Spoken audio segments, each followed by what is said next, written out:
No. We gotta talk, people.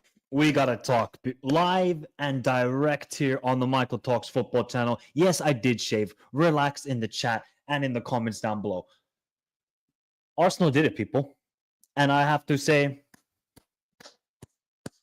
Arsenal whooped that ass. Whooped that. WrestleMania week. They gave the choke slam, the rock bottom, the FU. They gave everything. You can't see me. You can't see me. Or how did The Rock do it? You can't see me. Something like that. Arsenal, wow. I mean, the defense, like, we'll talk about the game, but the way they just dismantled and embarrassed Real Madrid, and Real Madrid coming with the tifo, they're coming with the flares, they're coming with the crowd. They're saying, si se puede, si se puede. Yes, we're going to do this, guys, all together. Friendship power. Friendship power. There was no friendship out there. That looked like a divorced couple just hanging around for the kids. That's all it looked like from Real Madrid. But also, we need to hang this in the Louvre, people. This needs to go straight into every museum in the world. Look at this. If you don't think this is aura, this is the definition of aura right here from Lautaro Martinez. Look at this photo. Look at this moment for Inter, their second semifinal in the past 3 years, in a game where they survived. They survived, people. But wow, what's an image here for Lautaro? What's a night for Inter and Arsenal? They both advanced to the semifinal. We're going to talk about the semifinal matchups later on in this stream. So we're kind of an emergency hangout, emergency stream, as you guys would like to say, because Arsenal did it, Inter did it. So let me know your thoughts in the comments down below and in the chat right now. Remember to hit the like button, subscribe to the channel if you're in around here. We're going to break down everything. We're going to talk about Arsenal's phenomenal 2 games against Real Madrid.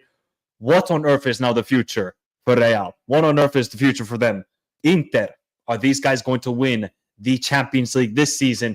And Bayern Munich, is there questions on company? I don't think so, but definitely a squad overhaul is going to be needed in the summer if they want to reach the pinnacle of Champions League football once again. So get your thoughts in the comments down below. I want to start first with the Inter and Bayern game. We'll kind of just let it marinate. Let's let it marinate like it's a brisket. So let's talk about Inter and Bayern Munich. 2-2 the game. I thought this rivaled the game yesterday between Aston Villa and PSG. Aston Villa PSG yesterday was phenomenal. But this game right here, the second half from both teams, the first half was a bit like, okay, they're just kind of going toe for toe. The second half was super, super entertaining. And Harry Kane showed up. So nobody could say, I don't want to see nothing in the comments, nothing in the chat saying, oh, Harry Kane, where was he? Yeah, the first half he was anonymous. The FBI went to go check him at the San Siro, and they said, yeah, there's a report. We can't find Harry Kane. Harry Kane in the second half, though, great goal from him.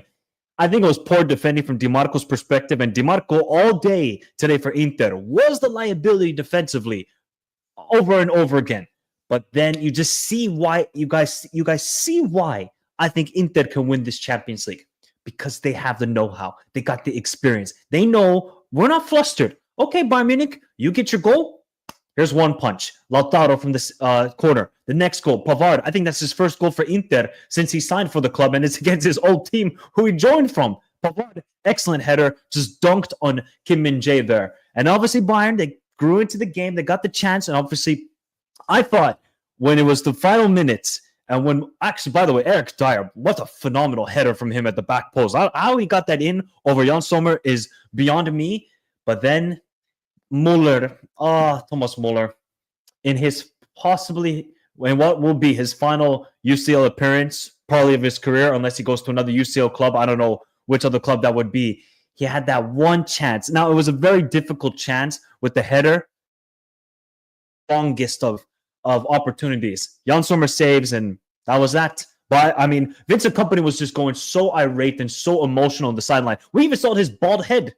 That's how emotional this game was. Into the last 20 minutes, were just defensively sitting back and hoping for a prayer. They got their prayer. They advanced to the semifinal of the UCL for the second time in 3 years. I mean, Simone Inzaghi, what a job he is doing over and over again. And today, I don't think they were the best defensively. Like Bayern Munich, they got in around the edge of the box. It was just the last-ditch tackles sometimes from Bastoni to Pavard to Çalhanoğlu. I mean, all of the Inter defenders were just putting their bodies on the line.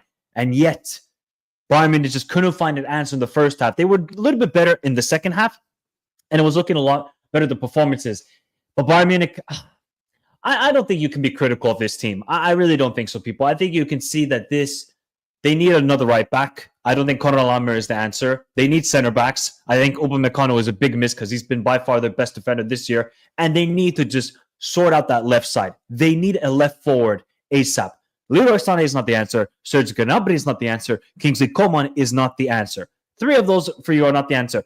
And they need somebody next to Kimmich. And I think that's going to be Pavlovic for the future if he can stay healthy, because Pavlovic is a very talented player. So there's going to be questions. I think no Bayern Munich fan, of course, the final is at the Allianz Arena and you were dreaming, oh, yes, we're going to make it to the final. We're going to really conjure up a masterclass of reaching the final, company's first season. But come on, people. We just knew watching this Bayern team throughout this season, they have vastly improved, in my opinion, since the Celtic game, because the Celtic game was a debacle from them.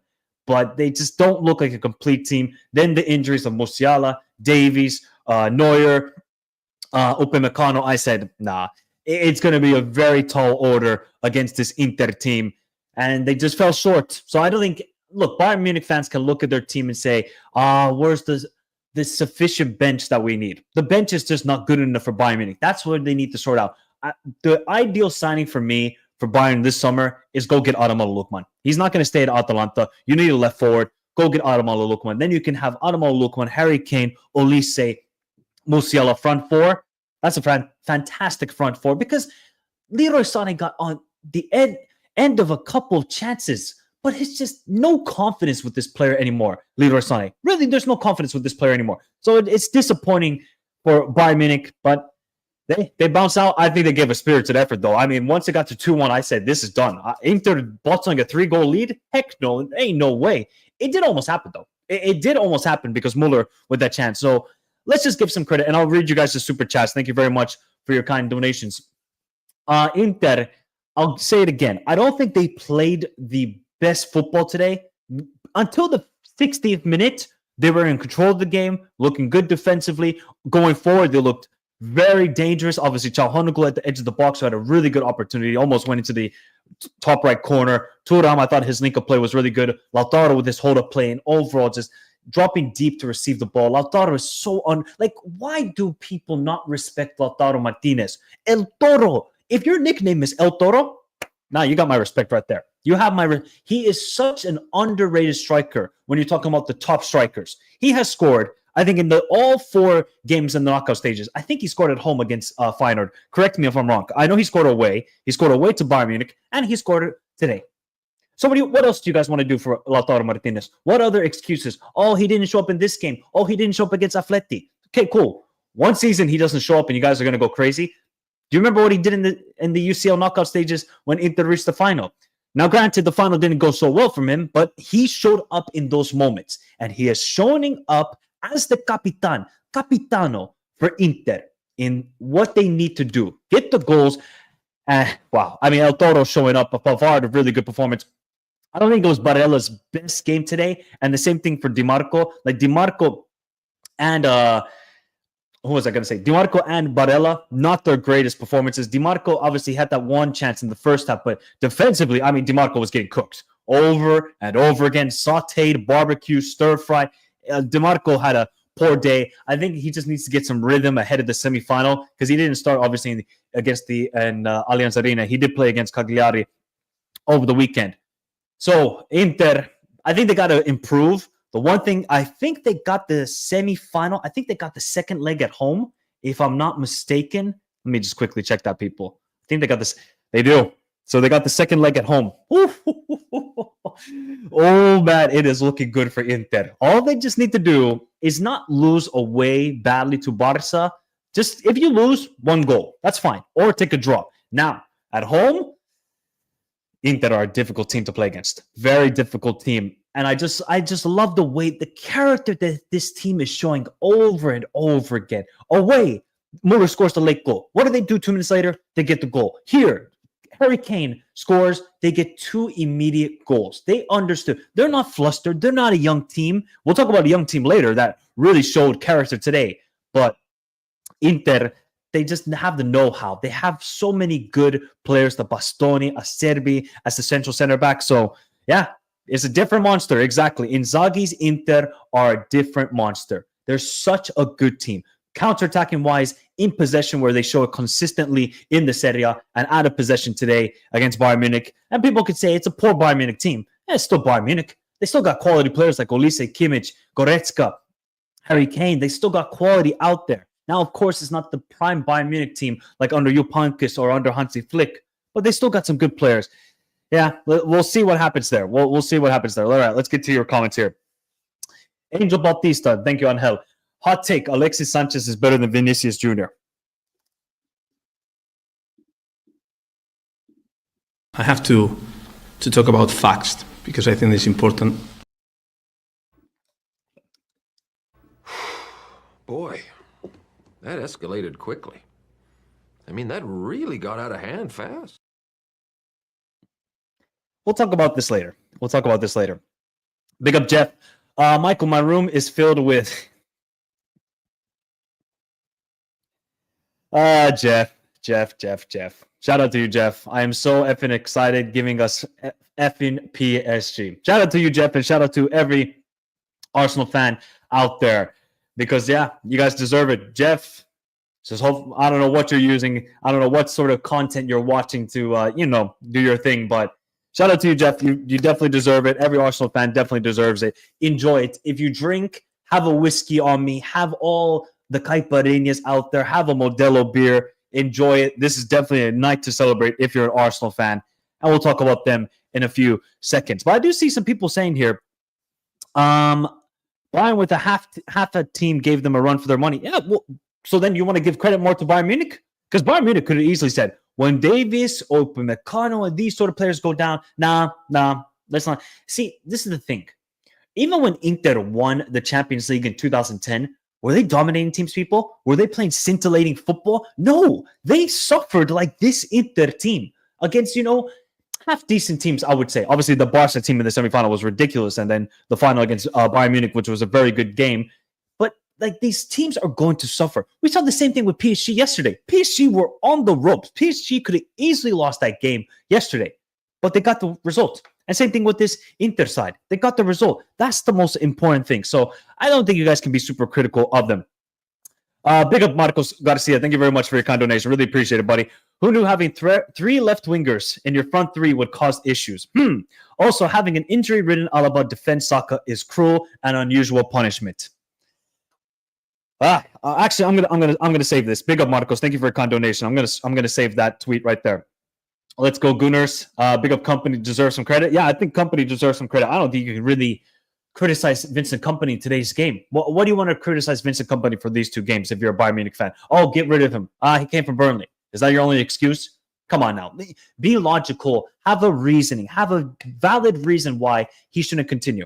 I think he's done a good job so far this season. With all Bayern Munich have suffered injuries, and we know this team. They signed Balinha for 60 million, and he hasn't been a good signing. So they need to go into the summer transfer window, get a left forward, get another midfielder, and please get a good right back.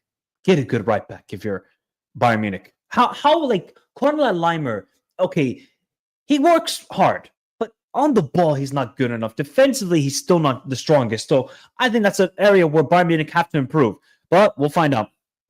It has been proven time and time again that winning a knockout competition isn't all about attractive football. Inter stays as the favorite for me. I agree. I do believe Inter are the favorite right now to win it. Now the UCL gets real for real. Europe's two best attacking teams versus Europe's two best defending teams. I think you meant defensive teams. 100%. What? This is perfect, people. And I tweeted this out. By the way, if you don't follow me on Twitter, all those links in the description down below. Instagram, Twitter. I'm dropping some decent graphics on the Instagram. So remember to follow me there. Description down below. Yesterday, we saw the best attacking football possible in Europe. Highlighted. But obviously, Barcelona weren't great yesterday. But you saw PSG, great attacking team. Today, the defenses showed out. Everybody wants to be flashy. They want to see the Louis Vuitton. They want to go to Whole Foods, shop there. Oh, let's get the attacking teams. Oh, that's football right there. Step over this, step over that. Roulette this, roulette that. No. That's half of football. The other half of football is what Inter showed today and what this team showed today. Let's highlight this other team, people. Now let's talk about Arsenal. Let's talk about Arsenal and Real Madrid. So this team right here, you got to give Timber, Saliba, Jakub Kivior, and Luis Skelly kept Vinicius, Mbappe, Rodrigo, Bellingham quiet.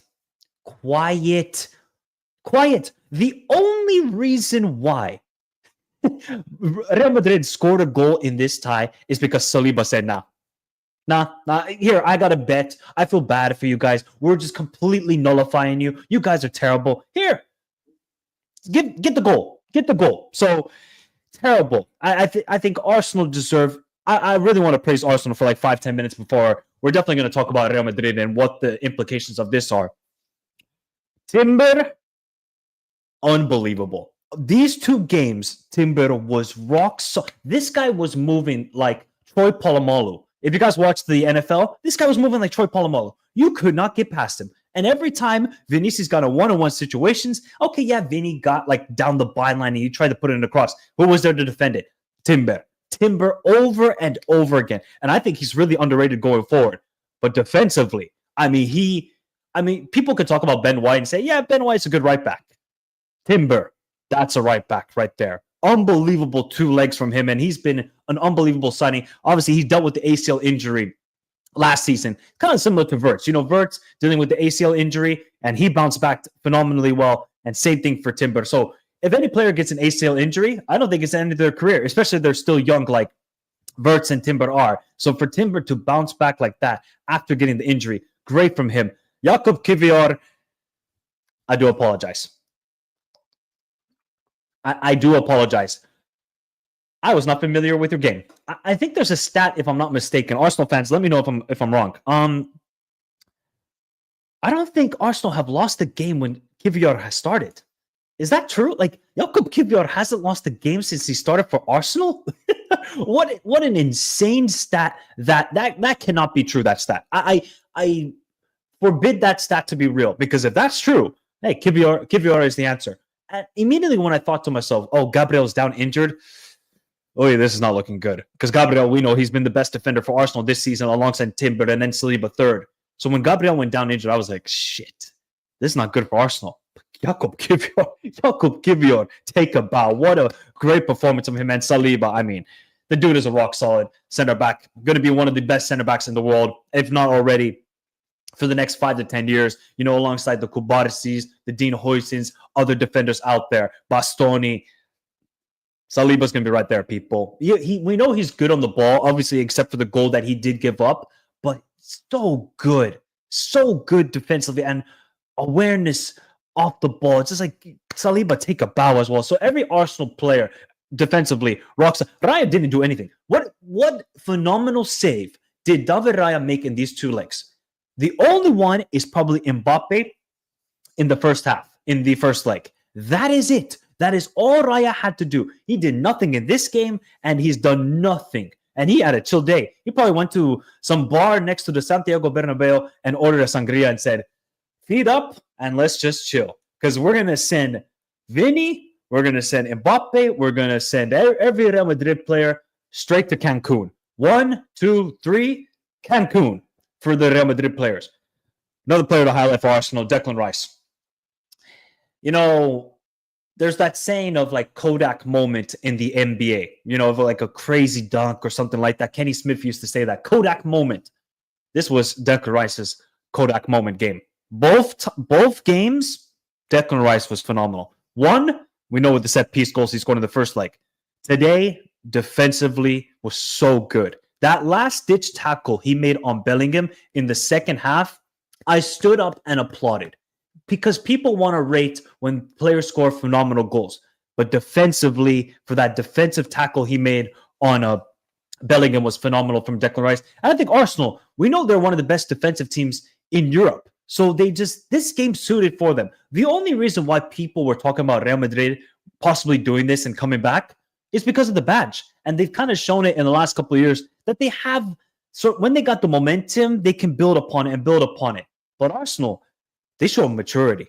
They showed they didn't show any fluster. Nothing about their game was off. They controlled the game perfectly. And the one thing for Real Madrid is, okay, Arsenal are very good defensively dealing with crosses. So if you're Real Madrid, why on earth are you consistently putting cross after cross after cross? Why? Why are you doing it? It baffled my mind over and over again. I'm like, okay, Vasquez is receiving the ball on the right side and he's just crossing it in. Alaba's receiving the ball. Who are you crossing it to? Who? Mbappe. Mbappe. Come on, bro. I've seen Faisulayev of Uzbekistan. The dude is like 5'6", score more headed goals than Mbappe. Nah, come on. Arsenal they showed two different ways to play against Real Madrid. The first leg, we're going to take the game to you. High pressing, win the ball back high up the field, and quick movement. Today, sit back and defend. And defend and defend. And I don't think anybody can criticize Arsenal for that. If some idiot is going to criticize Arsenal and say, oh, they played negative football today, I'm sorry, you shouldn't watch this game. You go watch Baller League or something, or go watch some other style of football, futsal or something, because this is exactly what Arsenal had to do. They played it perfectly. And Saka got his goal. What a goal from Saka, even though he missed the penalty. When he missed that penalty, I thought to myself, oh no, not again for Saka. Because we know he missed the penalty in the Euro final in 2021. I was like, please not the Saka, man, because he's such a good player. And that finish past Courtois, the little chip, wonderful pass from Merino. Great play from Arsenal. Are Arsenal going to do it, people? Are Arsenal going to win the UCL this season? That I did not predict. I'm going to be honest. When Havertz, Jesus, Gabriel, all of the injuries they've suffered, when I saw Arsenal get those injuries, I'm like, okay, yeah, they could probably reach the quarterfinal of the UCL, but a step too far. Maybe Arteta's going to do it, guys. Maybe he'll do it, but they got a very, very difficult test in PSG. Now, people will revert, and Arsenal fans will talk about, we beat them 2-0 earlier this season. Okay. You know what? Let's do some research. Let's do some research here. I'm gonna do some research, and we're gonna do it together here, people. Let's go back to that game. I think it was back in October, November time, if I'm not mistaken. Let's go back and look at the lineup for PSG and see how different was this PSG team compared to the one now. Let's look at this lineup. All right. Okay. Well, we got a lot of change. Not too many changes. Let's see here. I think. What do you guys say right now, people?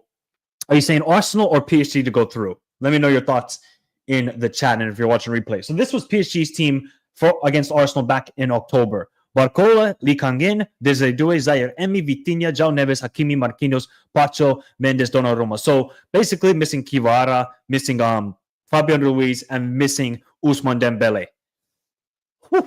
So not a lot of changes, but I saw PSG early parts of this season. We saw them. They didn't really struggle. I think the Arsenal game was the one where they didn't create a lot of opportunities, but they played a lot different football compared to this game, compared to the PSV game, compared to the Atletico game. I think this is going to be, if you say Arsenal, cool. If you say, do we actually all agree that both semifinals are actually 50-50? Do we agree on that? Put a 1 if you agree, put a 2 if you disagree. I think both of them are 50-50 at this moment. Now, let's talk about Real Madrid. I mean, there is so much to dissect here, people. First off, let me bring up this comment again from Marcos, who says, who knew having 3 left wingers in your front 3 would cause so many issues? Also, having an injury-ridden Alaba defense sucked. When I saw Alaba again, when I saw David Alaba again start against Saka, did Carlo not learn his lesson from last week? Did we not see that's basically David Alaba turned into Unc real quick? Uncle Alaba. I mean, the Saka was cooking him the entire game last week. Carlo said to himself, now let's do the same thing again. Because it's going to work out this time because we got the power of friendship and the power of eyebrows. No, it's not going to work because David Alaba got a yellow card in the first 5 minutes. Garcia is not the greatest of defenders either, but he can somewhat deal with the pace and the directness of Saka. That's something that Garcia can do. And I think he's better going forward as of right now. Maybe on dead ball situations, Alaba is better. It made no sense to me why Alaba was starting. Vasquez, I can understand. You need Valverde in the midfield. It can work out.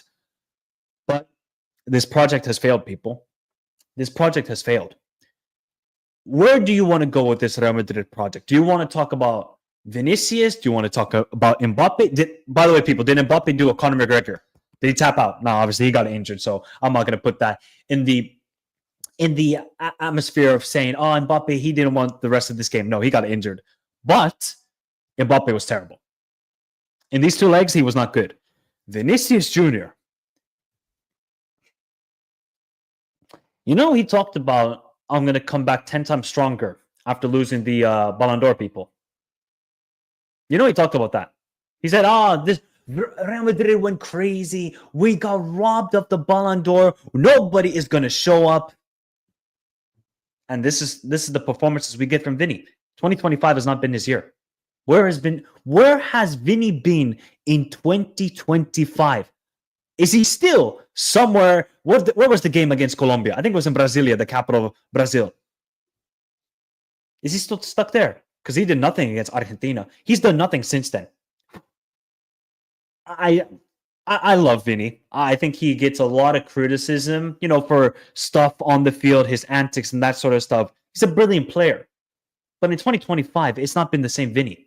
His decision-making is poor. Obviously, I don't care about his work rate. They actually pressed pretty decently today, Real Madrid, but they could do nothing with the ball. The problem for this Madrid team is if they're going to cross the ball consistently, all right, you need a vocal point up front. You need a backsman of a striker. Mbappe's not going to make those sort of runs in the box. Either Mbappe is going to make a near post run. He's not going to go far post. Most of the time, if you're putting in a cross into the box, you're going to put it far post. He's not going to do that. Come on. Mbappe's not going to go far post and try to head the ball. No. So I think Vinny and Mbappe, this combo ain't working. This combo is not working one bit. I don't know for you people, chicken wings and blue cheese, it ain't a combo for me. Chicken wings and just hot sauce, that's a good combo.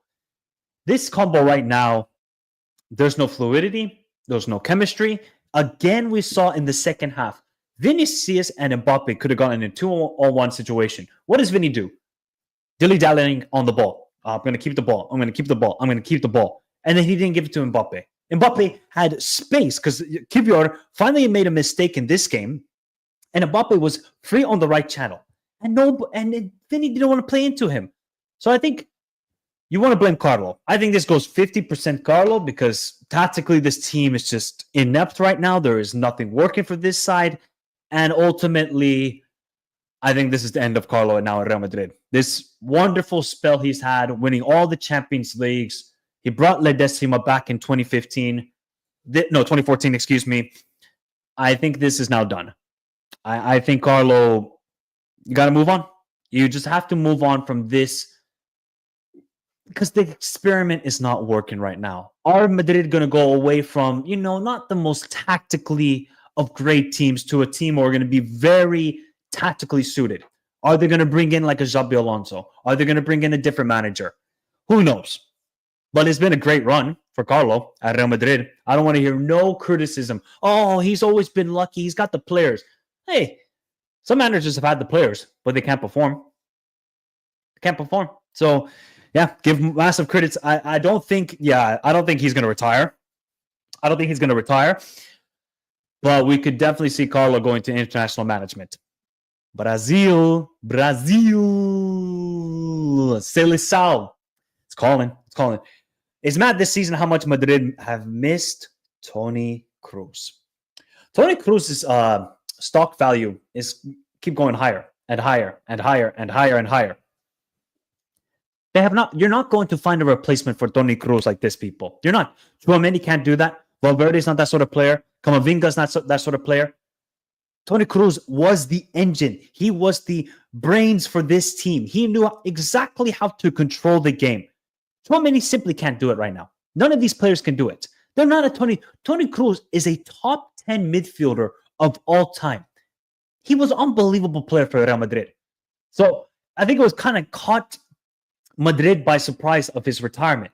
But there's no player like Toni Kroos in this world. The only one that could be similar, that could do a similar thing, would be Zubamendi from Real Sociedad.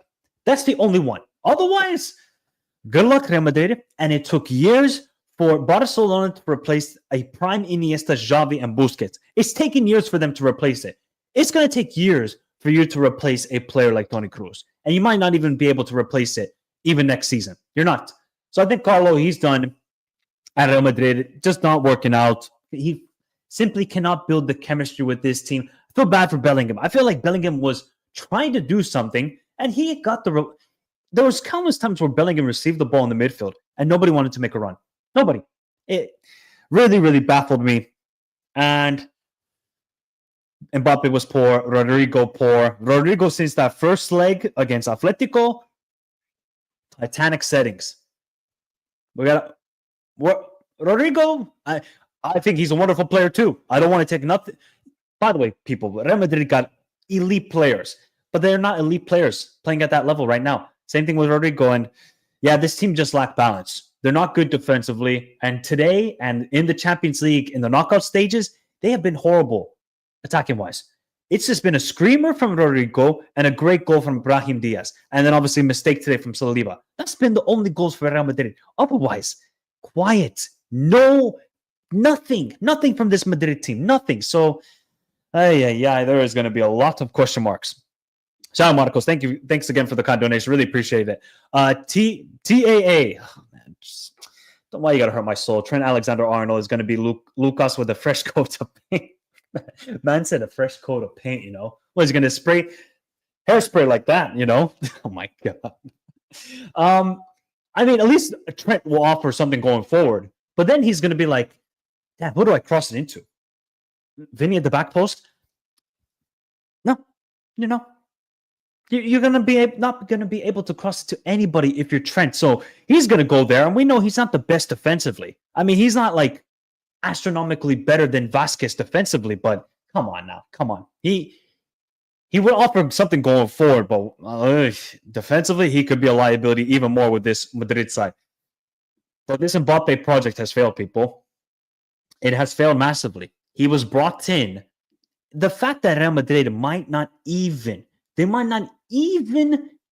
get any UCL football, might not even win any trophies this season. It's terrible. Real Madrid going trophyless.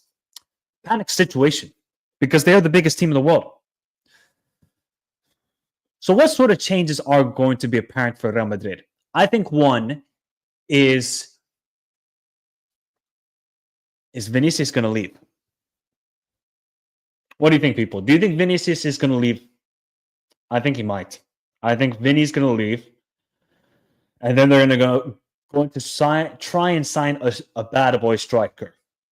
Who that striker would be, and then they're going to put Mbappe left wing. But also, the fact that PSG made it further than Real Madrid is hilarious. Wow. It just shows you team football, people. Team football. You can have all the individuals. That's why the Galacticos, they won that one UCL because of Zidane's volley. After that, they couldn't get to the final ever. I think they made one semifinal. I could be wrong. Galacticos could never do it. When Cristiano immediately joined Real Madrid, they couldn't get to a UCL final. It took until 2014 to do it. It will take time. You can have all the wonderful players on paper, but if you're not a team, you're not going to do anything. And that's this Madrid team. They got all the names on paper, but nothing to show for it. Nothing. This team last year, I think it had a good balance. Strong defensively, and they had a great midfield. And, you know, they had Vinicius going crazy. And obviously, Joselu coming up clutch off the bench. The year before, or the year 2022, Benzema was just unbelievable that year. Unbelievable. We know what he did, Ballon d'Or winner. So this Madrid team, they need a shake-up. I'm going to be honest. I think this is what's going to happen. I think this is going to happen. And then this might happen, people. I think Isaac or Haaland is going to go to Man City, to Real Madrid. Well, you'll see.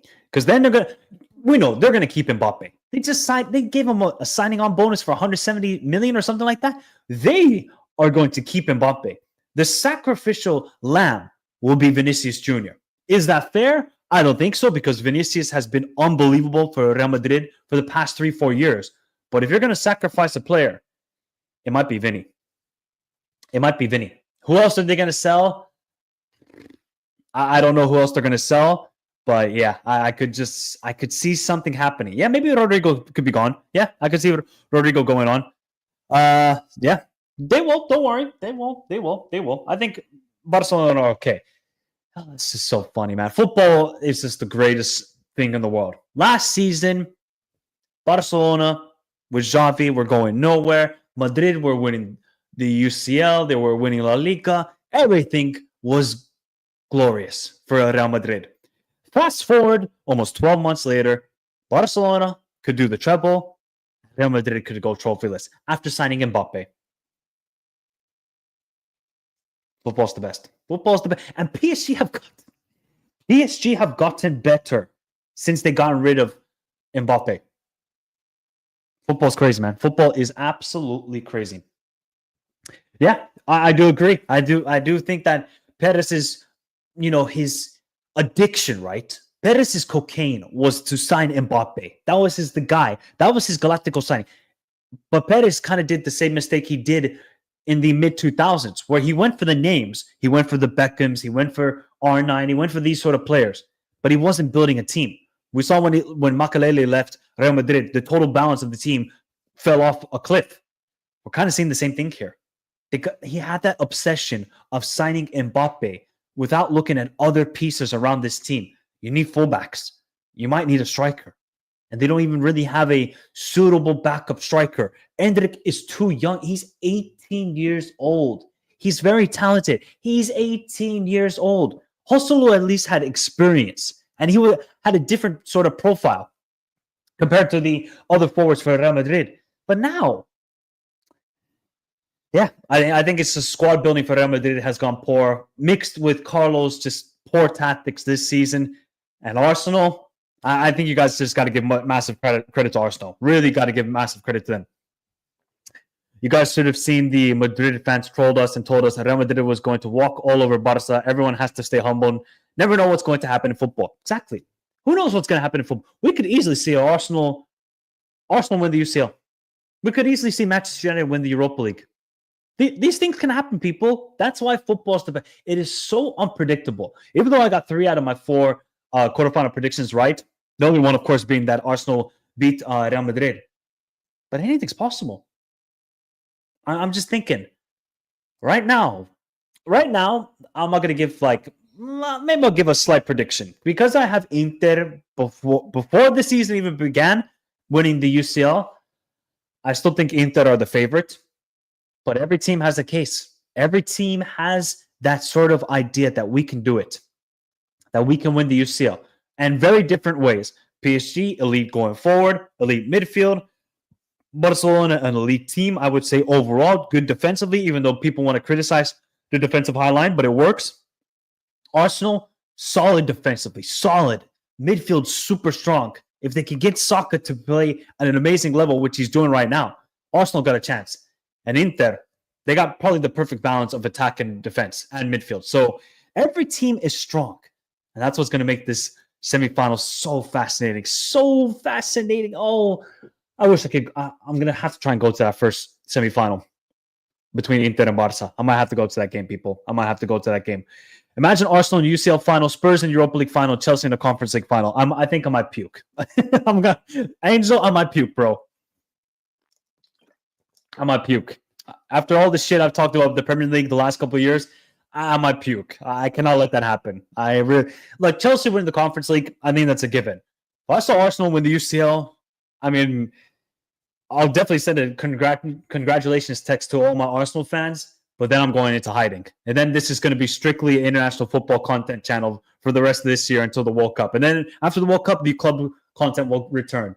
But if Spurs somehow win the Europa League with the way they're playing, boy, oh boy, other European leagues are in the mud. You cannot allow that Spurs team or Manchester United team to win the Europa League. Not a chance. But we'll talk about that tomorrow, people. We'll talk about that tomorrow. I'll drop a video on Friday reviewing the game. So, yeah, shout out to Arsenal. They did the job.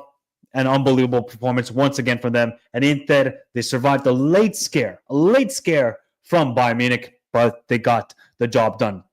Big up to everybody. 96 of you still watching, 40 minutes in. If you haven't done so already, hit the like button. Subscribe to the channel if you're new around here for more UCL content. Tomorrow, I'm going to have a more in-depth sort of video discussion about Real Madrid. What is the future now after being bounced out of the UCL? Can they still win the La Liga? Can they win the Copa del Rey? We'll talk about that all tomorrow in a separate video for Real Madrid. Is this the end of Carlo? But big up to everybody. Big up to Angel for your kind donation. Big up to Jeff, who is probably drunk right now. And big up to Marcos Garcia as well for your kind donation. Really appreciate it, people. Been a good stream, good discussion. And heck, we got a lot more to talk about when it comes to the UCL semifinals. Oh, that Inter-Barca game and that Arsenal-PSG game. Tantalizing. Oh, I can feel it in the palm of my hands. But have a beautiful day. Stay safe in this crazy world. Till next time. Adios, people.